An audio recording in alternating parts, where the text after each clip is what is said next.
Step away from the vehicle! Now! Hands where I can see them! I'm complying, officer. I'm not resisting. My hands are visible. You're being detained for suspected vehicle theft! Don't make this harder! I've served this country 18 years. Officer Ryan Caldwell thought he knew exactly what he was looking at. Black man, brand new Range Rover, gas station off the interstate. In his mind, the math was simple.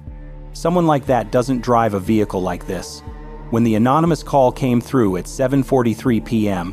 about a suspicious individual at the Sunoco station who probably stole that SUV, Caldwell didn't hesitate.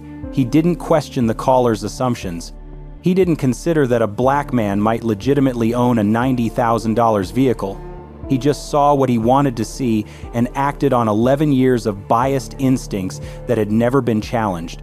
But when Caldwell pulled into that gas station with his body camera activated and recording, he made a catastrophic miscalculation. The man pumping gas into the Range Rover wasn't a car thief. He wasn't a criminal. He was Senior Chief Petty Officer Darnell Jackson, a decorated Navy SEAL with 18 years of active duty service, 3 combat deployments to Afghanistan and Iraq, a Bronze Star with valor, and a Purple Heart earned protecting the very freedoms that Caldwell was about to violate. Darnell had survived firefights in Kandahar. He had extracted wounded teammates under enemy fire. He had served his country with distinction while officers like Caldwell sat safely behind a badge making assumptions about who belonged and who didn't.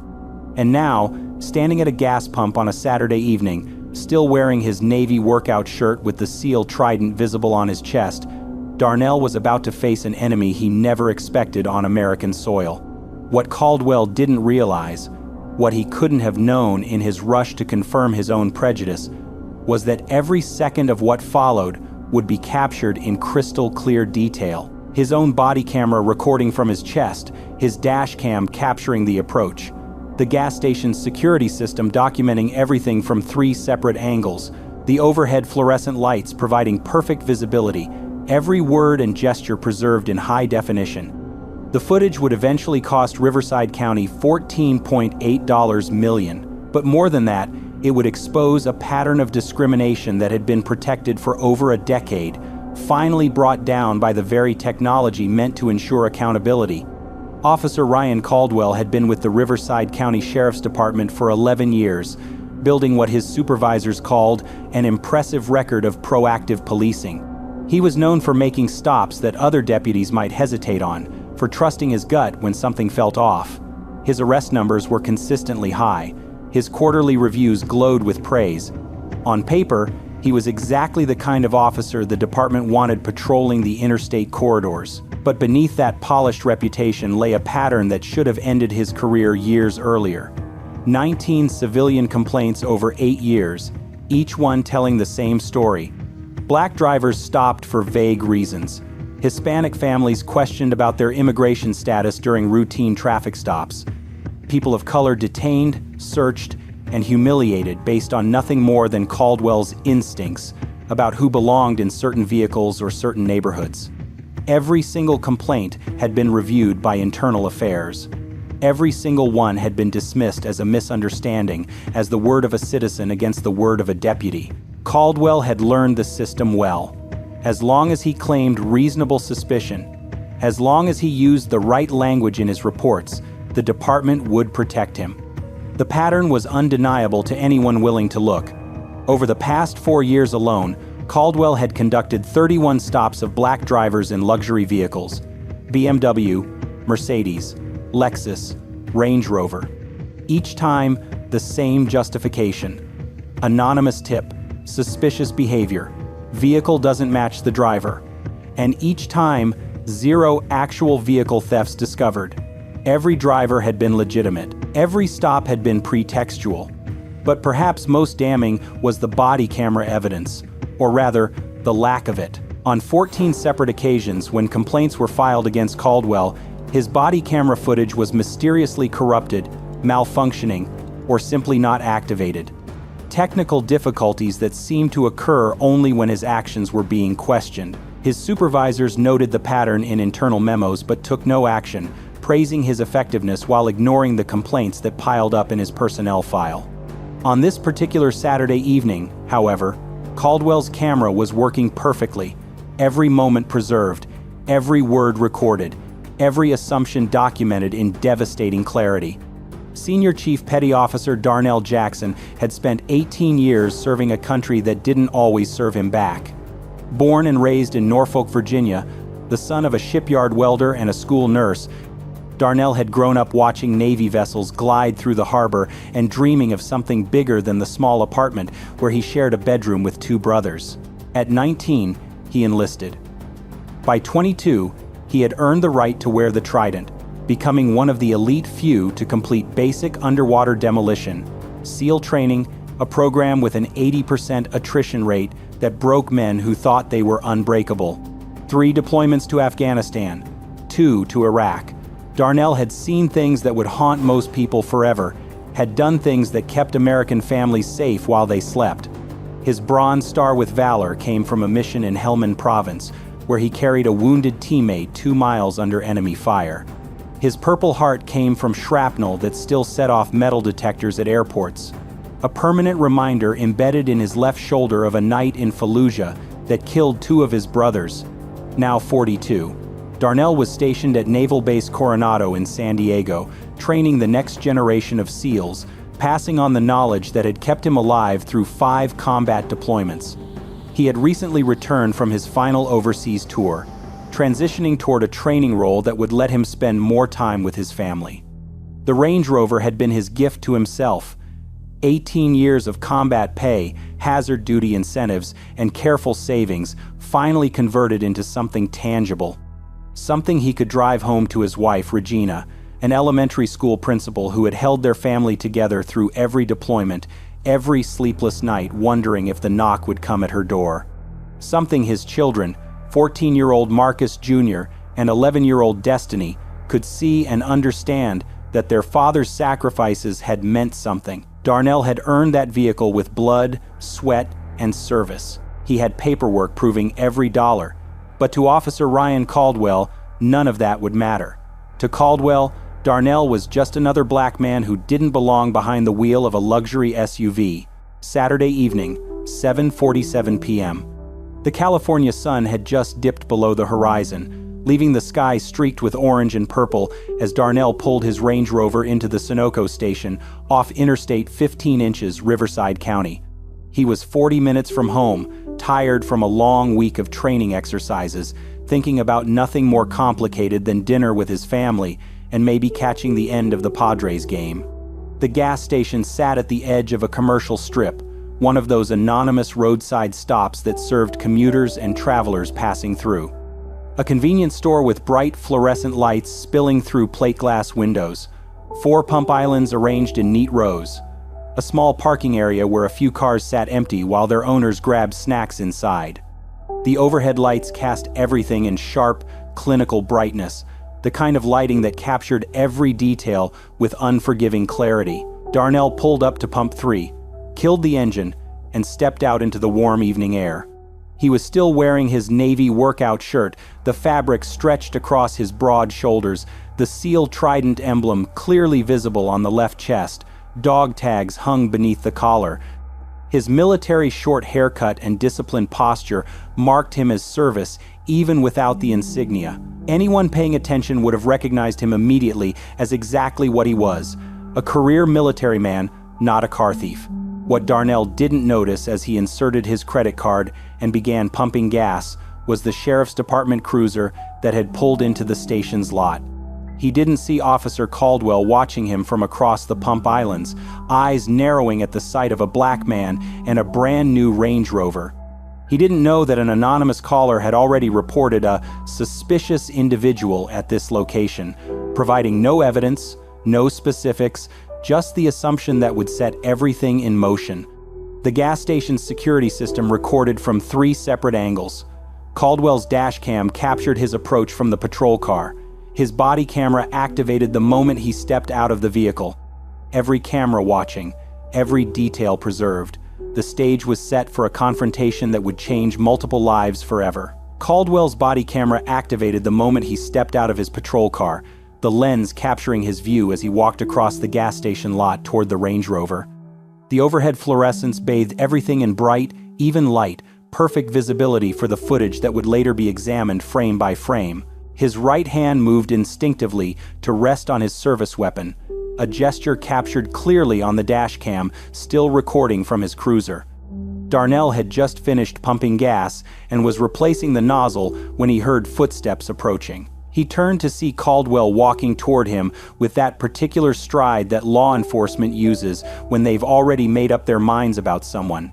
The body camera recorded Darnell's face, calm but alert, the expression of a man who had assessed threats in combat zones and recognized danger when it approached. "Sir, is this your vehicle?"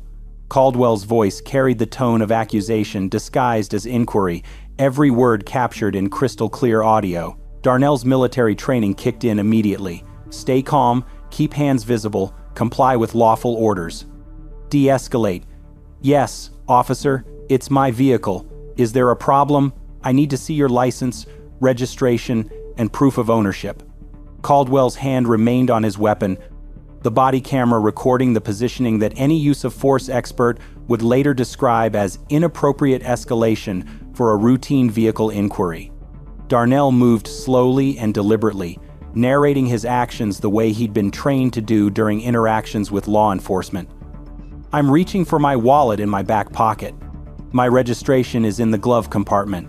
He produced his military ID first, then his California driver's license, then reached into the Range Rover for the registration documents. Every movement measured, controlled, designed to present no threat. Caldwell examined the documents, his camera recording the papers, clearly showing the name Darnell Jackson, the address matching his military housing, the vehicle identification number corresponding to the Range Rover beside them. Everything was legitimate. Everything was in order. "This registration could be forged," Caldwell said dismissively, the audio capturing his determination to find something wrong. "I'm going to run the plates." The dash cam recorded Caldwell walking back to his cruiser, entering the plate number into his system. The response came back within seconds. "Vehicle registered to Darnell A. Jackson. No warrants, no stolen vehicle reports, clean record." But Caldwell wasn't satisfied. He had already decided what he was looking at, and no amount of evidence would change his mind. Caldwell walked back to where Darnell stood, waiting beside the Range Rover, his body camera recording his approach. The gas station's security cameras captured the scene from 3 angles, showing other customers beginning to notice the interaction. A white woman at Pump 1 pausing mid-transaction to watch, a young man near the convenience store door pulling out his phone. "Sir, I need you to step away from the vehicle." Caldwell's voice had hardened, the request carrying the weight of a command. Darnell's jaw tightened, but his voice remained steady. "Officer, you've run my plates. You've seen my registration, my license, my military ID. Everything matches. Can you tell me what crime I'm suspected of committing?" The question hung in the air, captured on audio that would later be played in a federal courtroom. Caldwell shifted his weight, his camera angle moving slightly as he adjusted his stance. "The vehicle doesn't match the registered owner's profile." "Doesn't match the profile?"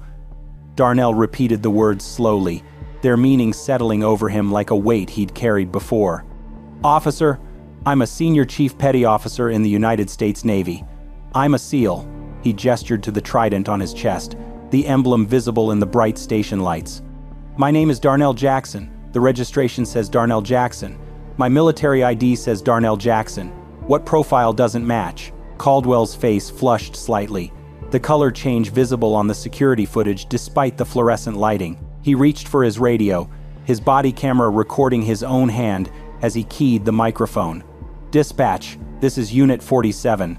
I need backup at my location. Sunoco Station off I-15. Suspect is being uncooperative during a vehicle theft investigation." Uncooperative. The word would become central to everything that followed. A man calmly presenting documentation, asking reasonable questions, exercising rights that every American supposedly possessed, labeled uncooperative because he didn't simply accept being treated like a criminal.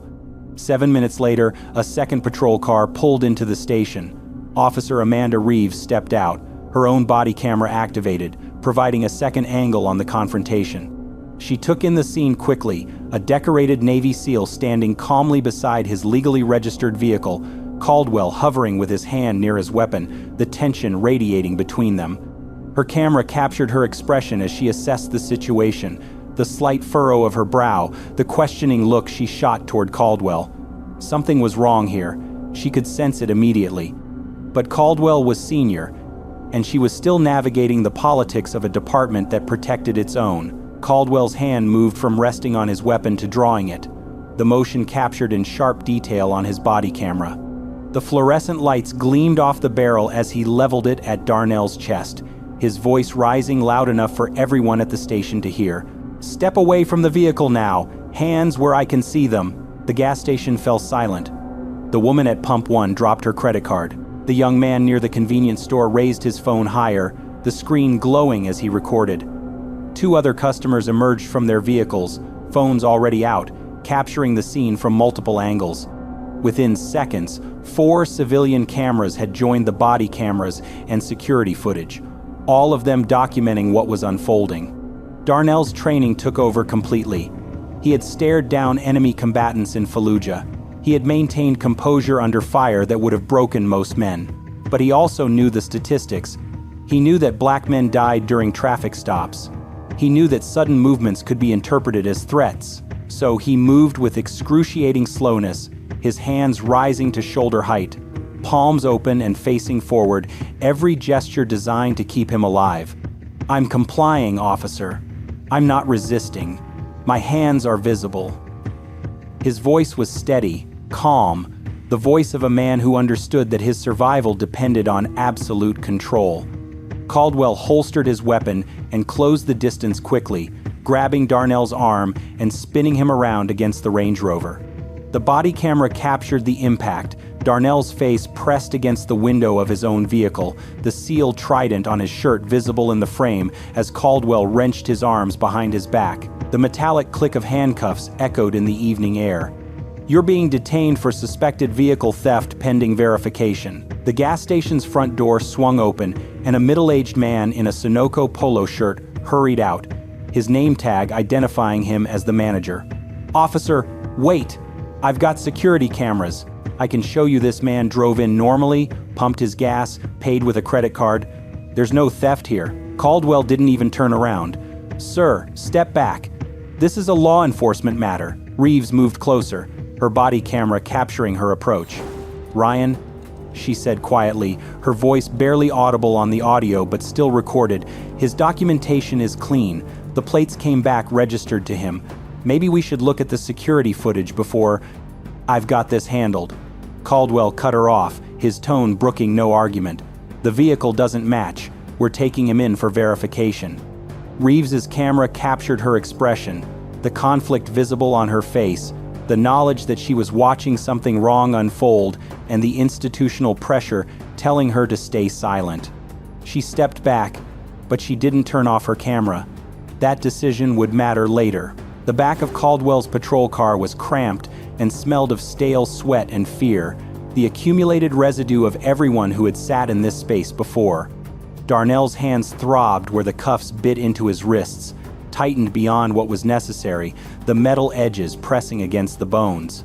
Through the cage separating him from the front seats, he could see Caldwell's body camera sitting on the dashboard, still recording, its lens pointed back toward him. Darnell sat in silence for a long moment, the weight of the situation settling over him. He had been trained to endure captivity, to resist interrogation, to maintain composure under conditions designed to break the human spirit. He had never expected to use that training in his own country, arrested by officers who were supposed to protect citizens like him. When he finally spoke, his voice was quiet but clear. Every word captured by the camera that Caldwell had carelessly left recording. "I've served this country for 18 years, 3 deployments to Afghanistan, 2 to Iraq. I've been shot at defending this flag. I've watched friends die wearing the same uniform I wear." His voice cracked slightly, emotion breaking through the composure. "And I'm sitting here in handcuffs because I drove my own car to a gas station. I bought that car with combat pay. I earned every dollar. And none of that matters because of what I look like." Outside, Caldwell had opened the Range Rover's doors and was conducting a search, his body camera documenting everything he found. a military duffel bag in the back seat containing workout gear and a change of clothes. A laminated photo tucked into the sun visor showing Darnell with his SEAL team, all of them in desert camouflage, standing in front of a helicopter somewhere in Afghanistan. His service medals in a small case in the center console, including the Bronze Star and Purple Heart that should have commanded respect from any American. Nothing incriminating, nothing suspicious, nothing but the belongings of a decorated war hero who had made the mistake of being black while driving a nice car. From inside the patrol car, Darnell heard a phone ringing. His phone, still sitting in the cup holder of the Range Rover. Through the window, he could see Caldwell glance at the screen, see the name Regina flashing with each ring. His wife, probably wondering why he wasn't home yet. Probably starting to worry the way military spouses always worried when their partners were late. Caldwell silenced the call and went back to searching. The phone rang again. And again. Each time, Caldwell ignored it, letting Regina's calls go unanswered while her husband sat handcuffed in the back of a patrol car for a crime that had never occurred. The Riverside County Sheriff's Station was a squat concrete building with buzzing fluorescent lights and the particular smell of institutional indifference. Darnell sat in a holding area, still handcuffed, watching officers pass by without making eye contact. The clock on the wall read 8:52 p.m. when he arrived. He would stare at that clock for hours. The verification process that Caldwell had insisted was necessary took exactly 20 minutes. A single phone call to the California DMV confirmed the Range Rover's registration. A query to the National Crime Information Center showed no stolen vehicle reports matching the VIN. Darnell's California driver's license checked out as valid with no warrants, no flags, no issues whatsoever. But it was the military verification that changed the temperature in the room. When the desk sergeant ran Darnell's information through the Defense Enrollment Eligibility Reporting System, the record that came back made him sit up straighter. Senior Chief Petty Officer, Naval Special Warfare, 18 years of service, Bronze Star with Valor, Purple Heart, multiple combat deployments, security clearance that exceeded what most people in that station would ever hold. 20 minutes later, the station received a phone call that Caldwell would remember for the rest of his career. Captain Robert Vance, commanding officer of Naval Special Warfare Group 1, was on the line. His voice carried the particular authority of a man who had commanded SEALs in combat, cold and controlled and absolutely furious. "You have one of my senior chiefs in custody. Senior Chief Jackson is a decorated combat veteran with an impeccable service record. I want him released immediately, and I want a full explanation of why he was arrested while driving his own legally registered vehicle." The desk sergeant's face went pale. Calls were made. Supervisors were woken. Suddenly, everyone wanted to know exactly what had happened at that gas station. But despite the verification completing in 20 minutes, despite the confirmation of Darnell's identity and the commanding officer's demand, Darnell remained in custody for 3 hours total. Paperwork, they claimed. Processing delays. The kind of bureaucratic friction that seemed designed to compound humiliation with inconvenience. When Darnell was finally released at 10:47 p.m., no charges filed, no apology offered, Caldwell was nowhere to be seen. The report he had filed told a story that bore no resemblance to reality. Routine vehicle verification based on anonymous tip. Subject detained briefly for identity confirmation. Released when ownership verified. The body camera footage told a different story entirely. And that footage was about to become the foundation of everything that followed. Darnell didn't sleep that night. He sat in his living room with Regina beside him, her hand gripping his as he recounted every detail of what had happened. The phone calls she had made, 23 of them, each one going unanswered while her husband sat handcuffed in the back of a patrol car. The fear that had gripped her when he didn't come home, the old terror that every military spouse carries, the wondering if this was the moment she had dreaded for 18 years. Monday morning, Darnell walked into the Judge Advocate General's office at Naval Base Coronado. The JAG attorney listened to his account, took detailed notes, and made a single phone call when Darnell finished speaking. "You need Vanessa Okonkwo," the attorney said. "She's the best civil rights litigator on the West Coast. This is exactly the kind of case she handles. Vanessa Okonkwo operated out of a modest office in downtown San Diego, but her reputation was anything but modest. She had won 3 landmark civil rights cases against law enforcement agencies, securing tens of millions in settlements and court judgments.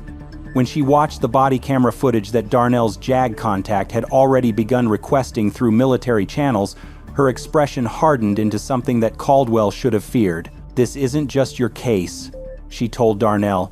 "This is a pattern, and we're going to prove it." The subpoenas went out within days. Body camera footage from Caldwell's arrest, dashcam footage from his patrol vehicle, security recordings from the Sunoco station, all 3 angles preserved by a manager who had been disturbed enough by what he witnessed to ensure nothing was deleted. Reeves's body camera footage, providing the second angle that captured everything Caldwell's camera missed. But Vanessa didn't stop there. She filed public records requests for every traffic stop Caldwell had conducted in the past 4 years, every vehicle theft investigation, every suspicious vehicle report. The data that came back painted a picture that was impossible to explain away as coincidence. 31 stops of black drivers in luxury vehicles over 4 years. BMW, Mercedes, Lexus, Audi, Range Rover. Each one documented with the same vague justifications. Anonymous tip, suspicious behavior, vehicle doesn't match the driver, and of those 31 stops, exactly 0 had resulted in actual vehicle theft charges. Every single driver had been legitimate. Every single stop had been pretextual. Vanessa hired a statistical expert who analyzed Caldwell's stop patterns against the demographics of Riverside County. The results were devastating. Caldwell stopped black drivers in luxury vehicles at 11 times the rate of white drivers in similar vehicles. The probability of this disparity occurring by chance was less than 1 in 10,000.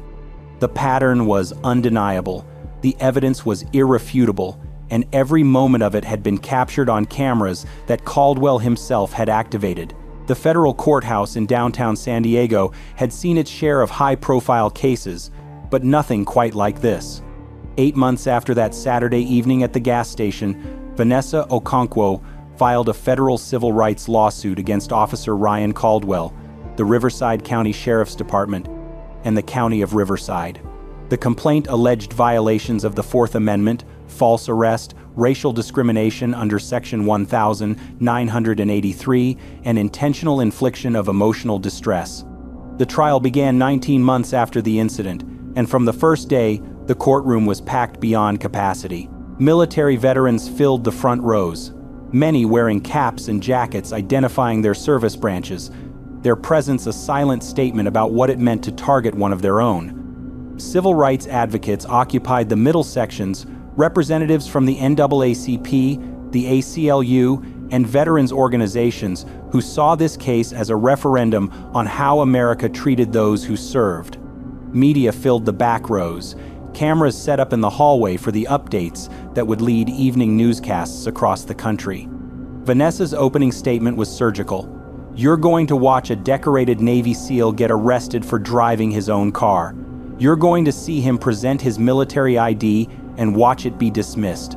You're going to see his registration come back clean and watch it be ignored. And you're going to ask yourselves the same question Senior Chief Jackson asked that night. What profile doesn't match?" The body camera footage played on 4 large screens positioned around the courtroom, ensuring every juror could see every detail. The jury watched in absolute silence as Caldwell approached Darnell at the gas station.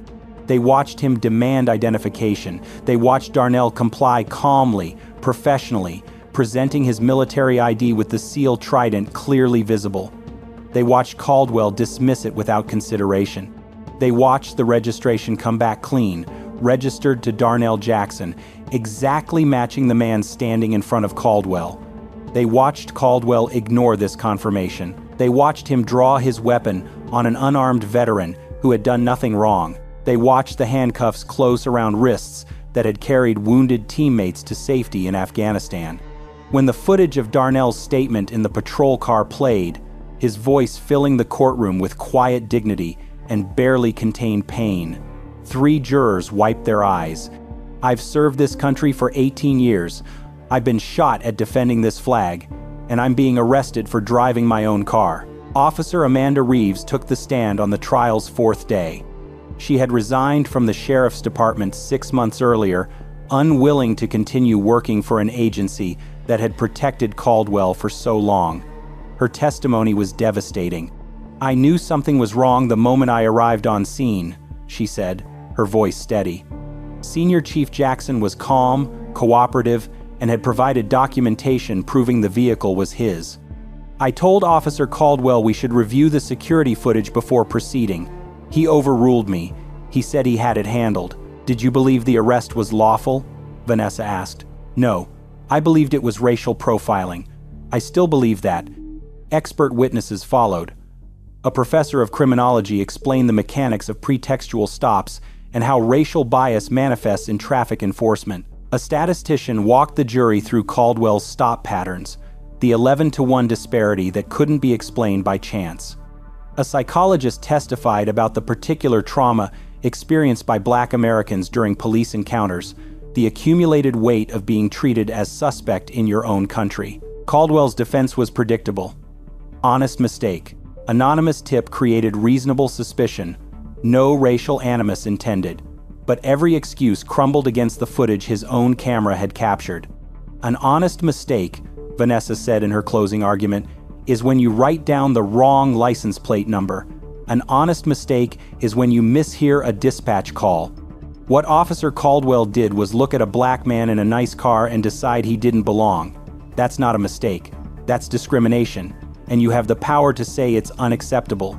The jury deliberated for 2 days. 47 hours of discussion behind closed doors while Darnell sat in the courthouse hallway, surrounded by family and fellow veterans who had come to support him. Regina held his hand through most of it, her grip tightening every time the courtroom doors opened for any reason. When the bailiff finally announced that the jury had reached a verdict, the courtroom filled within minutes. Every seat taken, people standing along the walls, the air thick with anticipation and tension. Darnell sat at the plaintiff's table with Vanessa beside him, his back straight, his expression controlled, the composure of a man who had waited in far more dangerous situations for outcomes far less certain. The jury foreman, a retired firefighter with 30 years of service, stood to read the verdict. His hands were steady, but his voice carried weight. "On the count of Fourth Amendment violation, we find the defendant liable." A murmur rippled through the courtroom. "On the count of false arrest, we find the defendant liable." Regina's grip on Darnell's shoulder tightened. "On the count of racial discrimination under Section 1983, we find the defendant liable. On the count of intentional infliction of emotional distress, we find the defendant liable. Liable on all counts." The words hung in the air as the courtroom erupted in restrained celebration. Hugs exchanged in the gallery, veterans embracing each other, the release of tension that had built over 19 months of waiting. The damages phase proceeded immediately. Vanessa presented evidence of Darnell's emotional trauma, the nightmares that still woke him at 3 a.m., the hypervigilance he now experienced during any encounter with law enforcement, the damage to his sense of safety in the country he had spent 18 years defending. She presented testimony about his reputation, the whispers that had followed the arrest before his name was cleared, the indignity of having to prove he hadn't stolen his own car. When the jury returned with the damages award, the courtroom fell silent. For compensatory damages, including emotional distress, reputational harm, and violation of constitutional rights, we award the plaintiff $8,200,000. Darnell closed his eyes, breathing slowly. For punitive damages, calculated to send a clear message that racial profiling of military veterans and black drivers will not be tolerated, we award the plaintiff $6,600,000. Total, $14,800,000. The courtroom exploded. Regina collapsed into Darnell's arms, sobbing with relief and vindication. Veterans in the gallery stood at attention, a spontaneous gesture of respect for one of their own. Vanessa allowed herself a small smile, the satisfaction of a case that had achieved exactly what she'd intended. Caldwell sat motionless at the defense table, his face drained of color. the reality of what had just happened settling over him like a weight. 11 years of instincts and proactive policing had ended with the largest civil rights verdict in Riverside County history. His own body camera had provided the evidence that destroyed him. The verdict sent shockwaves through Riverside County and beyond. Within hours of the jury's decision, Caldwell was terminated from the sheriff's department, his 11-year career ending not with a pension and a ceremony, but with a security escort to clean out his locker. His peace officer certification was revoked by the state, ensuring he could never work in law enforcement again anywhere in California. The man who had believed his badge made him untouchable discovered that body cameras and federal juries had a different opinion. Officer Amanda Reeves, whose testimony had helped seal Caldwell's fate, received a different outcome entirely. 6 months after the verdict, the San Diego Police Department recruited her specifically because of her integrity during the Jackson case. She was promoted to sergeant within a year, assigned to lead a newly formed community relations unit. Her willingness to tell the truth when it mattered, to stand against a fellow officer when standing silent would have been easier, became the foundation of a career built on accountability rather than complicity. The Riverside County Sheriff's Department faced a reckoning that extended far beyond one officer's termination. The Department of Justice opened a pattern and practice investigation based on the statistical evidence Vanessa had uncovered. The county, facing the threat of a federal consent decree and the reality of a $14 million judgment, agreed to sweeping reforms. Mandatory implicit bias training for all deputies, with quarterly assessments and consequences for failure. Body camera compliance protocols with zero tolerance for mysterious malfunctions. Any footage gap during a disputed interaction would trigger automatic internal affairs review. An independent civilian oversight board with subpoena power, staffed by community members who couldn't be intimidated or ignored. Mandatory supervisory review of all suspicious vehicle stops before any enforcement action, ensuring that anonymous tips alone could never again justify what happened to Darnell. The reforms became a model studied by departments across the country, proof that change was possible when the cost of discrimination became too high to ignore. Darnell used a portion of his settlement to establish the Jackson Veterans Civil Rights Foundation, headquartered in San Diego, but serving military members nationwide. The foundation provided free legal representation to veterans facing discrimination, whether from law enforcement, employers, or landlords who saw a uniform but couldn't see past skin color. Within its first year, the foundation took on 47 cases, winning settlements and judgments that reinforced the message: those who serve this country deserve to be protected by its laws. The body camera footage from that gas station became required viewing at law enforcement academies across California, then across the nation. Instructors used it to teach recruits about implicit bias, about the danger of assumptions, about what happens when officers let prejudice override evidence. Darnell occasionally spoke at these trainings, standing before rooms full of future officers, his Bronze Star and Purple Heart displayed on his chest. "I've served beside men and women of every race," he would tell them. "In combat, the only thing that matters is whether the person next to you will do their job. I'm asking you to do yours. See people as individuals, not profiles. Follow the evidence, not your assumptions. And remember that the cameras are always watching, even when you forget they're there." The case of Senior Chief Petty Officer Darnell Jackson became more than a verdict.